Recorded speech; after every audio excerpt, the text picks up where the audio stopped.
감사합니다. 성도 여러분, 어떻게 잘 지내셨습니까? 참 무더운 한 주간을 보냈습니다. 역대급 폭염이 계속되고 있습니다. 저는 지난 주간 피서를 다녀와서 잘 몰랐는데 목요일 밤늦게 집에 돌아와서 깜짝 놀랐어요. 집 안에 들어서는 순간 한증막에 들어온 느낌이 확 들었습니다. 뉴스로만 들었던 폭염의 기운이 온몸으로 느껴졌습니다.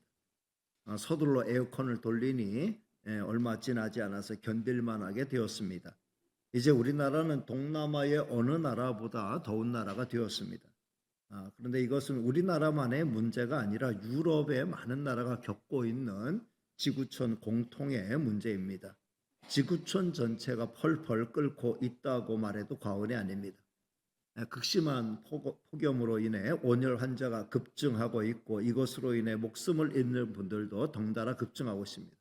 갑작스러운 전기 사용량의 급증으로 정전 사태도 여기저기서 발생하고 있습니다. 이래저래 지금은 잘 버티고 잘 견뎌야 할 때입니다. 조금만 더 버티면 될 것입니다. 아무리 폭염이 기승을 부려도 계절의 변화는 결코 막지 못할 것입니다. 절기상 입추는 이미 지나갔고 이번 주 이제 말복이 지나고 나면 확실하게 느낄 수 있을 정도로 무더위는 식게 될 것입니다. 지금 같아서는 절대로 그런 일이 발생하지 않을 것처럼 보이지만 이 또한 지나가게 될 것입니다. 그리고 너무 더울 때에는 적당하게 쉬어가면서 잘 대처해 나가면 좋겠습니다. 더울 때마다 제가 늘 하는 말이지만 우리 교회 본당은 최고의 피서지예요.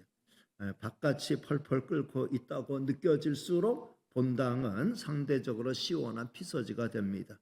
늘 문 열어놓고 있으니까 아무 때나 오시면 돼요.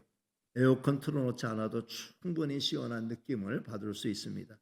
예배 시간에 에어컨 가동하면 지금도 가장 약하게 가동하지만 참 시원함을 느낄 수 있습니다. 남은 여름 더워서 견디기 힘들다는 느낌이 들면 들수록 교회 생각하시고 교회로 오세요. 교회 올 때는 꼭 긴팔 옷을 갖춰 입고 오시면 좋겠습니다. 본당의 에어컨 성능이 뛰어나서 평균에 맞추면 어떤 사람은 너무 춥다고 생각하고 또 어떤 분은 너무 또 아직도 덥다 이렇게 생각하시는 분들이 계셔서 그냥 평균에 맞춰 놓으면 춥다 느끼시는 분들은 긴팔옷 더 입으면 되고 좀 더위를 느끼시는 분은 손선풍기를 좀 별도로 사용하시면 될 것 같습니다. 어쨌든 폭염은 이번 주가 고비가 될 것입니다. 한 주만 더 잘 참고 견디면 언제 그렇게 더운 때가 있었는가 싶게 더위를 잊게 될 것입니다. 육신의 피서지이면서 또 영혼의 피서지가 되는 교회를 생각하시고 우리 본당으로 더울 때마다 찾아오시면 좋겠습니다. 다윗의 이야기를 계속해서 살피는 가운데 있습니다. 다윗은 폭포수같이 쏟아지는 하나님의 은혜를 힘입어 최고의 승리를 구가하게 되었습니다. 다윗은 유다 지파에서 왕으로 옹립되고 얼마 가지 않아서 얼마 단번은 아니고 한 6, 7년 정도 지나서 이스라엘 전체 지파의 왕으로 옹립이 되었죠. 여기에 이르도록 다윗의 야욕을 보인 적은 한 번도 없습니다. 다윗은 왕이 되고 난 다음에도 철저히 하나님 의지했습니다. 하나님께 묻고 또 물었습니다. 그리고 하나님의 뜻이 분명할 때는 적극적으로 행동했습니다. 사울왕 같은 경우는 왕이 되고 처음 몇 번만 하나님의 말씀에 묻고 행동했지 얼마 지나지 않아서 독단적으로 이렇게 행동을 했죠. 이런 면에 있어서 다윗은 보통 사람들과 달랐습니다. 그는 진정 하나님의 마음에 들 수밖에 없는 믿음의 사람이었다고 볼 수 있죠. 다윗은 이후에도 자기의 정적에 대해서 늘 열린 마음으로 그들을 품는 사람이 되었어요. 사울왕의 왕족을 따랐던 어떤 사람이라도 다윗에게로 찾아오면 다윗은 과거를 묻지 않았어요. 큰 바다와 같은 마음으로 저들을 품어줬습니다. 그들의 과거를 가지고 판단하지 않고 지금의 그로 판단했습니다. 그러니 다윗은 점점 더 크고 훌륭한 사람이 될 수밖에 없었습니다. 성도 여러분, 우리도 다윗이 보여주었던 이 두 가지 장점을 가질 수 있습니다. 첫째, 하나님 철저히 의지하는 거 할 수 있지요. 둘째, 많은 사람을 품을 수 있는 넓은 마음, 우리가 우리의 마음을 키워가면 얼마든지 할 수 있는 일입니다. 그렇게 될 수 있기를 주님의 이름으로 축복합니다. 다윗은 하나님의 은혜를 단 한 번도 잊지 않았습니다. 늘 감사했고 감사하는 마음을 찬미로 기도로 올렸어요. 그런데 어느 순간 다윗은 내가 이렇게 입술로만 마음으로만 하나님께 감사를 표현할 게 아니고 이제 좀 내가 뭔가 좀 물질로도 하나님 앞에 이 감사한 마음을 표현해야 되겠다, 이런 마음이 들었습니다. 없을 때는 못했지만 수많은 전쟁에서 승리하면서 다윗에게는 막대한 부가 쌓였거든요. 그래서 다윗은 더 큰 감사의 표현을 하나님께 하고 싶었습니다. 성도 여러분, 사실 하나님은 사람처럼 물질이 필요한 분이 아니죠. 하나님은 온 세상의 주인이십니다. 하나님께는 어떠한 결핍도 없습니다. 그래서 예수님은 그래도 예수님은 우리에게 보물을 하늘에 쌓을 줄 알아야 한다는 말씀을 하셨습니다. 하나님이 물질이 필요 없는데 왜 보물을 하늘에 쌓아야 할까? 예수님이 한 가지 이유를 말씀하셨죠. 너희 보물이 있는 곳에 너희 마음이 있기 때문이다 라고 말씀하셨어요. 우리의 보물을, 우리의 물질을, 우리의 보물을 하늘에 쌓는 방법은 두 가지예요. 하나, 하나님께 드리는 예물, 헌금이죠. 헌금은 하나님께 드리는 것이고, 하나님은 그걸 이제 하늘의 보물을 쌓는 행위로 그렇게 여겨주십니다. 하나님이 직접 그 돈을 사용하시지는 않습니다. 교회는 예수님의 몸이죠. 교회는 주님의 뜻을 이행하기 위해 이 땅에 주님의 손과 발의 역할을 하는 지상의 기관입니다. 교회는 성도로 구성이 되어 있습니다. 따라서 교회가 정상적으로 운영되기 위해서는 돈이 필요하죠. 그래서 교회는 하나님의 뜻에 맞게 성도들인 헌금으로 재정을 이렇게 재정으로 사용하죠. 우리 교회는 1년 예산을 세울 때 당회와 또 재정위원회와 재직회를 가동합니다. 그리고 최종적으로는 우리 성도들 전체의 의견을 물어서 공동의회에 붙이죠. 교회는 그 예산의 범위 안에서 투명하게 재정을 운영합니다. 우리 교회는 이와 같은 원칙을 철저히 준수해 왔기 때문에 이제까지 단 한 차례도 재정 사고가 발생하지 않았습니다. 저는 이 일을 대단히 감사하게 생각합니다. 그리고 물질을 하늘에 쌓는 두 번째 방법이 있다고 하면 바로 어렵고 힘든 사람들을 위해 구제하는 쪽으로 물질을 사용하는 것입니다. 여러분이 다른 사람을 대접하고 어렵고 힘든 사람을 위해 돈을 사용한다면 그것은 하늘의 보물을 쌓는 행위가 됩니다. 따라서 성도는 인색하면 안 돼요. 돈을 아껴 써야 마땅하지만 수전노처럼 되면 안 되죠. 돈을 잘 돌게 만들어요. 돈이라고 하는 잘 돌아야 된다 해서 돈이 잘 돌게 해야 돼. 특별히 돈이 잘 흘러가지 않는 곳, 어렵게 사는 사람들에게는 돈이 잘 흘러가지 않잖아요. 그런 사람들을 위해서 사용할 줄도 알아야 한다는 거죠. 교회는 이 두 번째 이 구제하는 쪽에도 그 방법을 대행하기도 합니다. 여러분이 구제 헌금 드리고 선교 헌금 드리면 교회는 그것 이상으로 교회 재정을 얹어서 그 어려운 사람들을 꾸준히 돕고 있습니다. 다윗은 그동안 어렵고 힘든 형편 가운데 있을 때는 그냥 마음으로, 입으로 하나님 앞에 감사 표현했지만 이제 물질이 있고 보니까 이 물질로 하나님께 감사하는 마음을 표현하고 싶었던 것입니다. 그래서 다윗은 나단 선지자를 불러서 성전을 건축하고 싶다는 성전 건축의 의지를 밝히죠. 다윗은 그에 앞서서 그동안 대제사장 아비나답의 집에 모셔져 있던 하나님의 언약궤를 이제는 다윗 성으로 모셔오는 작업을 진행했습니다. 근데 그 와중에 웃사가 죽는 사건이 있었고 그 웃사가 죽자 다윗은 그 하나님의 언약궤 옮겨오는 작업을 스톱하고 중단했습니다. 그리고 오벳에돔의 집에 옮겨놨다가 석 달 지나는 동안 오벳에돔의 집이 복받는 모습을 보고 다시 이제 방법을 달리해서 하나님의 언약궤를 이제 다윗성으로 옮겨오게 되죠. 하나님의 궤가 다윗성의 성문 안쪽으로 들어오는 순간 다윗은 너무 기뻐가지고 성대한 의식을 베풀었어요. 그리고 하나님의 언약궤가 행진하는 곳에서 다윗은 춤을 추면서 막 뛰놀았습니다. 그리고 온 백성에게 떡 한 개, 그리고 고기 한 조각, 건포도 한 덩어리씩을 나눠주었습니다. 다윗은 하나님을 자기 성에 모신 것으로 너무 기뻐했던 것이죠. 다윗은 이후에 승승장구하게 되었고 태평성대를 이루게 되었고 자기를 위한 멋진 백향목궁도 건축하게 되었습니다. 이제 사방이 다 편안하게 되어졌을 때 다윗은 나단 선지자를 부른 거예요.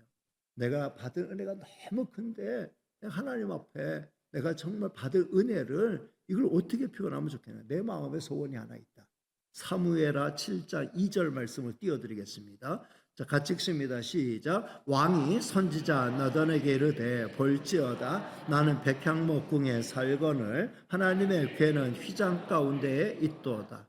나는 백향목 향기가 은은히 풍기는 고급스러운 고급 저택에 살고 있는데 하나님의 궤는 천막 가운데 있다는 거예요. 이게 너무 가슴이 아프다는 거죠. 다른 나라들은 다 자기들의 신을 위한 거대한 신전을 건축하고 있는데 우리 하나님의 여호와의 성전은 그냥 천막이에요. 이게 너무 가슴이 아팠어요. 그래서 하나님의 영광에 걸맞는 큰 성전 얼마든지 지어드릴 여력이 있으니 그거 하고 싶다, 그거였죠. 그랬더니 나단 선지자가 크게 기뻐하면서 기꺼이 동의하는 말을 해요. 7장 3절 말씀 같이 읽겠습니다. 시작. 나단이 왕께 아뢰되 여호와께서 왕과 함께 계시니 마음에 있는 모든 것을 행하소서 하니라. 나단 선지자는 이것은 당연히 하나님이 기뻐하실 만한 일이라고 생각했습니다. 그동안 다윗 왕이 결정하고 행동한 모든 일이 하나님께 물어서 행한 일이었고 그 결과는 항상 좋았기 때문에 이번 일도 그렇게 하면 되겠다 이렇게 생각했던 것이에요. 근데 그 밤 하나님은 나단 선지자를 불러서 다윗 왕에게 이렇게 전해줘라 하면서 다윗 왕에게 전해줄 말씀을 나단 선지자에게 알려주셨어요. 그 내용이 7장 5절로부터 7절까지 말씀입니다. 이 말씀 같이 보겠습니다. 시작. 가서 내 종 다윗에게 말하기를 여호와께서 이와 같이 말씀하시되 내가 나를 위하여 내가 살 집을 건축하겠느냐. 내가 이스라엘 자손을 애굽에서 인도하여 내던 날부터 오늘까지 집에 살지 아니하고 장막과 성막 안에서 다녔나니 이스라엘 자손과 더불어 다니는 모든 곳에서 내가 내 백성 이스라엘을 먹이라고 명령한 이스라엘 어느 지파들 가운데 하나에게 내가 말하기를 너희가 어찌하여 나를 위하여 백향목집을 건축하지 아니하였느냐고 말하였느냐. 아멘. 하나님 말씀하신 네가 날 위해 내가 살 집을 건축하겠다고 그 마음은 참 갸륵하지만 가상하지만 그러나 하나님께서는 말씀하십니다. 내가 이제까지 출애굽해서 이제까지 내가 이스라엘 백성과 함께하면서 이스라엘 백성들이 가는 곳을 내가 따라가면서 장막 가운데 내가 거하였다. 그리고 내가 그러는 와중에 내가 이스라엘 어느 지파에게 명령하기를 나를 이렇게 계속 홀대할 것이냐, 나를 계속 이 장막에 머물게 할 것이냐. 하나님 그렇게 언제라도 단 한 번이라도 그렇게 말씀하신 적이 있는가? 그런 적 없다라는 거죠. 하나님은 이스라엘 백성이 한 번도 성막이 아닌 성전을 지으라고 명령하신 적이 없습니다. 하나님은 이스라엘 백성이 다니는 곳에 항상 함께 따라다니기를 원하셨고 그들이 약속의 땅 가나안에 정착했을 때라도 성전 지어내라고 닥달하신 적이 단 한 번도 없습니다. 성도 여러분, 우리 하나님은 집에 갇혀 있는 하나님이 아니죠. 하나님을 어느 한 곳에 모셔놓고 우리 하나님 여기 계셔 이렇게 생각하는 순간 우리는 하나님을 갇힌 하나님으로 만드는 거예요. 하나님은 온 세상 어디에도 계시는 하나님이신 줄로 믿습니다. 하나님은 어느 한 곳에 갇혀 있는 하나님이 아니에요. 예수님은 오히려 이 예루살렘 성전 헐어버려라. 그리고 예수님이 참된 성전이다. 하나님의 아들이 참된 성전이다. 하나님 계신 곳이 참된 성전이다. 이렇게 말씀하신 거예요. 그리고 신약 시대에 이르러서는 성령, 거룩한 영, 하나님의 영, 성령을 모신 모든 사람들의 몸이 성전이 된다. 이렇게 말씀해 주셨어요. 그렇다면 지금 우리가 이렇게 예배드리는 이곳 성전이라고 흔히 부르는 이 예배당은 무엇일까요? 엄밀한 의미에서 성전이 아니고 하나님을 예배하는 예배당이에요. 우리 교회 이 건물은 예배당이다. 이렇게 이해하시면 됩니다. 나단 선지자는 계속해서 다윗에게 하나님의 뜻을 전합니다. 7장 8절부터 16절 말씀을 요약하면 이런 거죠. 야, 내가 너를 목장에서 너를 푸른 풀밭 양떼를 먹이는 그 목장에서 내가 너를 데려다가 내 백성 이스라엘을 먹이는 이스라엘의 목자, 이스라엘의 주권자라 삼고 내가 너와 함께하여 여기까지 왔는데 내가 네 이름을 더욱 위대하게 할 것이다. 그리고 네가 나를 위해서 집을 짓는 게 아니라 내가 너를 위해서 너의 집을 내가 견고하게 지어줄 것이다. 그리고 네 수한이 찰 때까지 너는 끝까지 이스라엘의 왕이 될 것이고 네가 죽고 난 다음에도 네 후손 대대로 이스라엘의 왕위가 견고하게 될 것이다. 이렇게 말씀해 주신 거예요. 다윗은 이런 말씀을 들었을 때 너무 감사하고 정말 감격에 복받쳤죠. 그래서 그런 감사의 기도를 올리게 됩니다. 그게 이제 오늘 우리가 같이 읽었던 18절부터 20절 말씀 같이 읽겠습니다. 시작. 다윗 왕이 여호와 앞에 들어가 앉아서 이르되 주 여호와여 나는 누구이오며 내 집은 무엇이기에 나를 여기까지 이르게 하셨나이까. 주 여호와여 주께서 이것을 오히려 적게 여기시고 또 종의 집에 있을 먼 장래 일까지도 말씀하셨나이다. 주 여호와여 이것이 사람의 법이니이다. 주 여호와는 주의 종을 아시오니 다윗이 다시 주께 무슨 말씀을 하오리까. 아멘. 다윗이 하나님 앞에 들어가 앉아서 나는 하나님 앞에 정말 최선을 다해 멋진 성전 지어드리는 게 소원인데 하나님께서는 그거 필요 없다. 나는 네 마음만 받을 것이다 하시면서 네 마음이 너무 가상하다. 내가 너 크게 만들어줄 것이다. 네 왕위를 견고하게 만들어줄 것이다. 그리고 네 자손 대대 이스라엘의 왕위에 앉도록 만들 것이다. 내 집안이 번성하도록 만들 것이다. 말씀하시니까 하나님 도대체 제가 무엇이 하나님 도대체 제가 뭐기에 하나님 이렇게까지 하시는 겁니까? 하나님 저를 붙들어 여기까지 오게 하신 것마다 너무나 감사할 일인데 이것을 오히려 적게 여기시고 더 큰 일을 해 주시겠다 이렇게 말씀하시니 감당할 수가 없습니다. 그러면서 정말 하나님 앞에 내가 무슨 말씀을 더 드릴 수 있겠습니까? 너무 감격한 거죠. 그렇지 않겠어요? 그냥 양치는 목동에서 이스라엘의 왕이 되게 한 것만도 큰 일인데 계속해서 하나님의 복의 복, 은혜 위에 은혜를 부어주시겠다. 그게 말씀하시는 거예요. 자기는 하나님께 감사한 마음 조금을 표현했을 뿐인데 하나님은 분에 넘치는 은혜와 축복을 약속해 주시니 정말 감당하기 힘들었던 거죠. 성도 여러분, 우리 하나님이 바로 이런 하나님의 줄 믿으시기를 바랍니다. 하나님은 사랑하는 자녀들에게 무엇이든 쏟아 부으실 수 있는 넉넉하신 우리의 사랑 많으신 아버지 하나님이십니다. 다윗은 그 하나님의 은혜에 너무 감사하면서 21절로 27절 말씀을 요약하면 이렇죠. 하나님 같은 분이 어디 있어요? 이 세상에 하나님 같은 분 없습니다. 정말 하나님 같은 신이 어디 있고 하나님 같은 분이 어디 있습니까? 하나님처럼 큰 일을 행하시고 하나님처럼 놀라운 일을 행하신 분이 어디 있습니까? 하나님 정말 이렇게 부족한 우리를 굽어 살펴주시고 은혜 위에 은혜를 베풀어 주시니 이런 하나님의 은혜와 사랑을 이 세상 모든 사람이 다 알고 그 은혜와 사랑에 감격하며 하나님 높이며 살면 좋겠습니다. 하나님의 은혜를 맛보아할지어다. 하나님의 선하심을 맛보아할지어다. 다윗이 그렇게 고백했잖아요. 그 고백 그대로 이런 놀라운 하나님, 이런 은혜로우신 하나님을 모든 사람이 다 피부적으로 느끼며 맛보며 살면 좋겠습니다.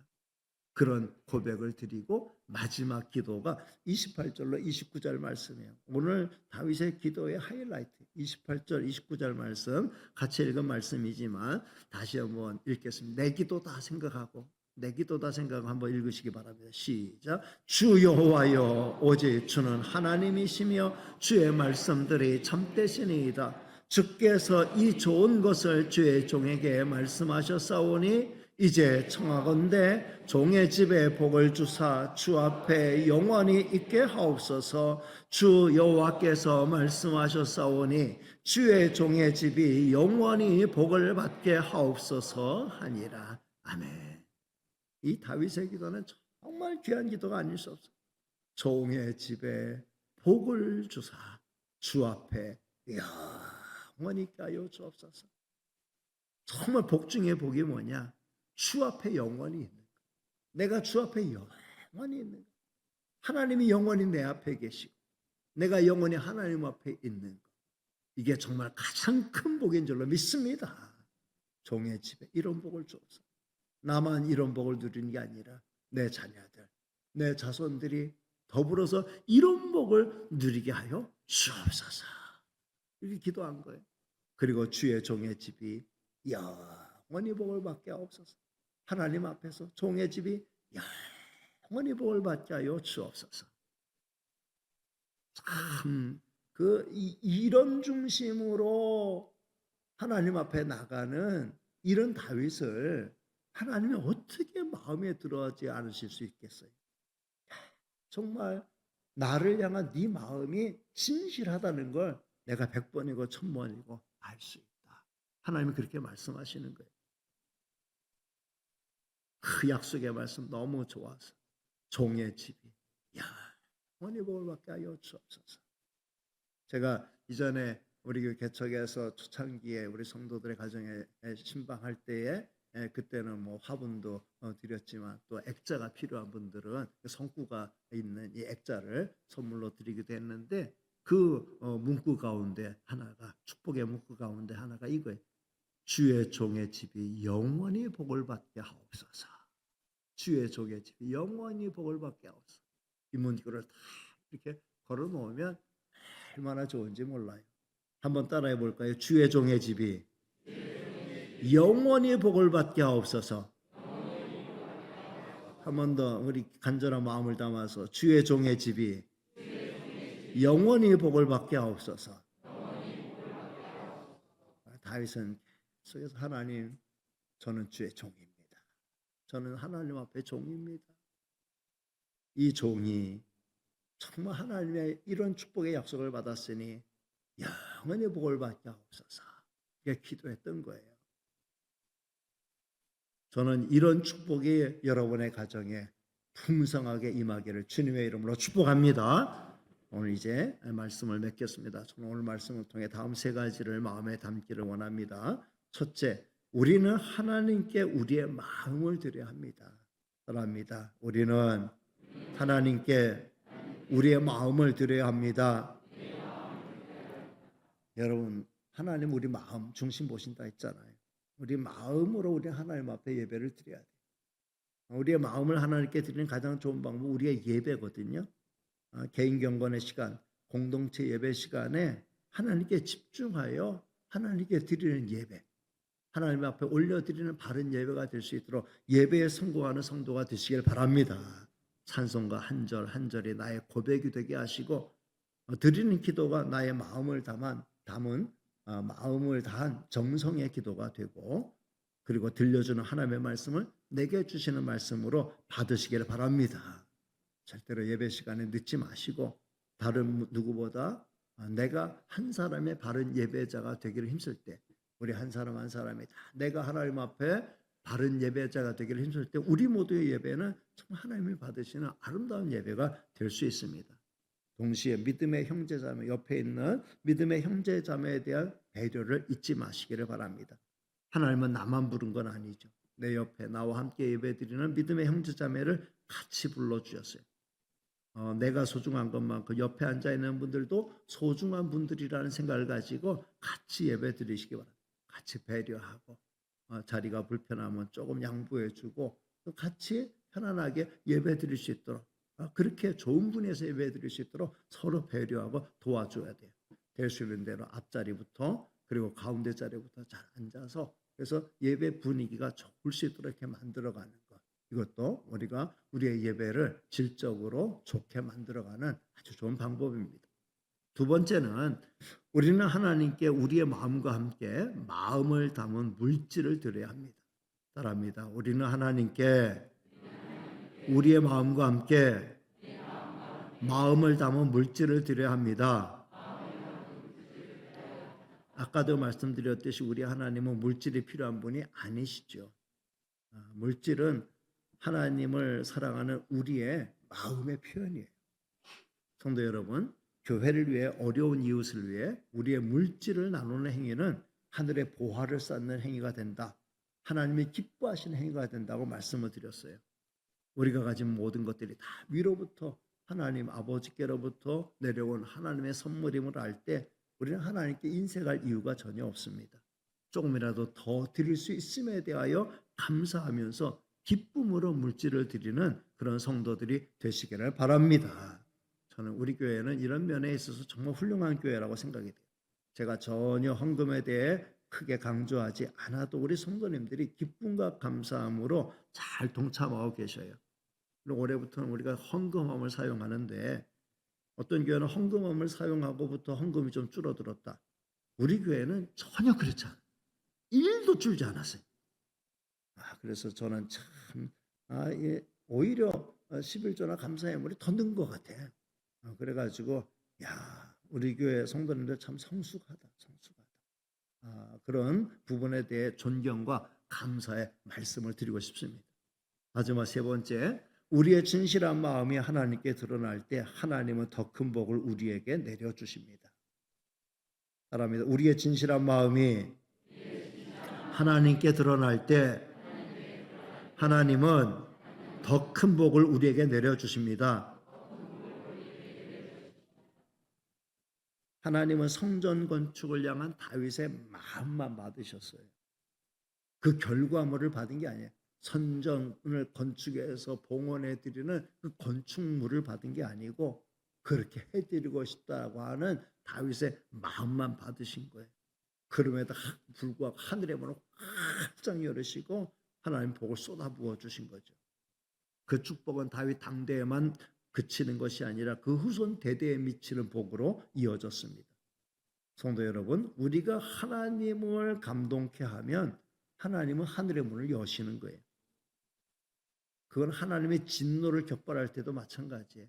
우리가 하나님의 진노를 격발시키면 하늘의 문이 열리고 진노가 쏟아지죠. 우리는 하나님의 축복의 문을 여시도록 하는 지혜로운 성도가 되어야 할 줄로 믿습니다. 이건 약삭받은 계산으로 되는 게 아니에요. 트릭으로 되는 게 아니에요. 하나님 우리 마음을 속속들이 꿰뚫어 보시잖아요. 따라서 진심 대 진심으로 나가야 합니다. 하나님은 하나님의 은혜에 진심으로 감사하면서 내 감사하는 이 마음을 이제 물질로 진실하게 표현할 때 하나님의 감동을 받으시는 거죠. 하나님은 다윗의 순수한 마음 그대로를 받으시고 다윗은 하나님 앞에 천진난만한 소년처럼 그 솔직한 마음을 드렸어요. 그런 다윗의 마음을 보시고 하나님은 하늘의 문을 여신 거죠. 다윗은 이렇게 하나님의 마음을 감동케 하고 하나님의 마음에 쏙 드는 행동을 하는 그런 하나님의 사람이었다는 겁니다. 자, 그렇다면 성도 여러분, 오늘 우리가 이 다윗의 행위 가운데 나는 전혀 따라하기 힘든 일을 다윗이 행했구나 이렇게 생각되는 부분이 있습니까?